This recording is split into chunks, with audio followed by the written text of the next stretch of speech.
अभी चर्चा बहुत ज़्यादा आम है कि जो पिछड़ा वर्ग है, जी जातीय आधार पर उनके जनगणना होनी चाहिए और ये सेंसस बहुत सारी चीज़ों को फ़ायदा देगा। जी क्या आप इसके साथ सहमत हैं या आप इसके विमुख हैं?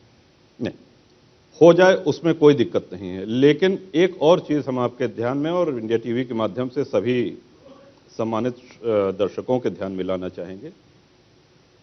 आरक्षण पे प्राय चर्चा होती रहती है, लेकिन क्या आरक्षण का लाभ सही पात्र व्यक्ति को मिल पा रहा है? आदरणीय बाबा साहब ने जब आरक्षण का एक संरचना, एक कल्पना की थी, उनका उद्देश्य, उनका लक्ष्य ये था कि अंतिम पायदान पे खड़े हुए व्यक्ति को इसका लाभ मिले और वो शेष समाज के बराबर आकर के खड़ा हो सके।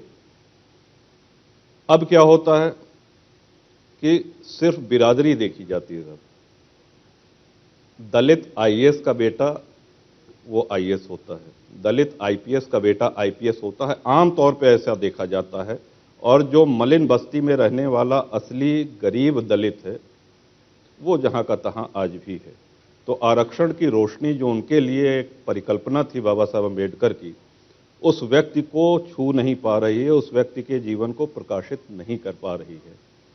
तो अगर कभी हम इस स्तर पे हुए कि एक संशोधन इसमें कर सकते हैं, तो ये निश्चित रूप से, जैसे एक मीटिंग में गए हम लोग, एक सभा में गए, तो उसमें शैलेंद्र कुमार जी हमारे पार्टी के महासचिव हैं, दलित हैं, 3 बार के सांसद रहे हैं। तो हमने ऐसे ही कहा कि इनके बेटे को क्या जरूरत है आरक्षण की, और सही बात है, वो आरक्षण उन्हीं बिरादरी में किसी और पात्र व्यक्ति को मिलना चाहिए।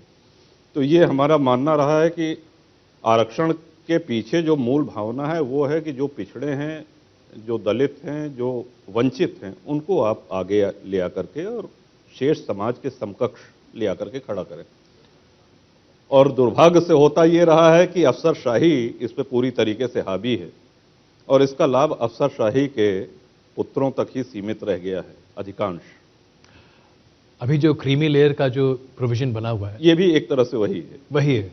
तो अगर आपकी इस बात को आइसोलेशन में कोई समझे, जो कि टीवी की भाषा में कहते हैं बाइट जर्नलिज्म जी, तो ये निकाला जाए तो ऐसा संदर्भ बनेगा कि आप शायद आरक्षण को पसंद तो करते हैं लेकिन ज्यादातर नापसंद करते हैं। नहीं, बिल्कुल नहीं। तो यही मैं क्लैरिफाई करना चाह रहा हूं। नहीं जी, हम उसको अगर न समझ में आया हो या कोई नहीं, मैं कह रहा हूं अगर आप आइसोलेशन हमारे वक्तव्य से कोई भ्रांति हो रही हो तो हम पुनः स्पष्ट करना चाहेंगे जी।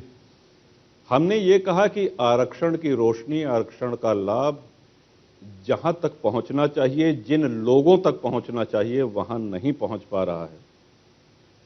और अफसरशाही और उनके पुत्र या बड़े राजनेता या संपन्न व्यक्ति, मान लीजिए आप कोई दलित व्यक्ति आईएएस है, तो वो सक्षम है, वो अपने बेटे को पढ़ा सकता है, लिखा सकता है, विदेश तक भेज सकता है और भेजते भी हैं लोग। तो उनका पुत्र किसी तरह से वंचित नहीं है। आरक्षण बना है वंचितों के लिए, जो उपेक्षित हैं, वंचित हैं, जिनके पास संसाधन नहीं है, उनको आगे बढ़ाने के लिए, उनको ऊपर उठाने के लिए। हम सभी लोग गांव देहात से ताल्लुक रखते हैं, संबंध रखते हैं।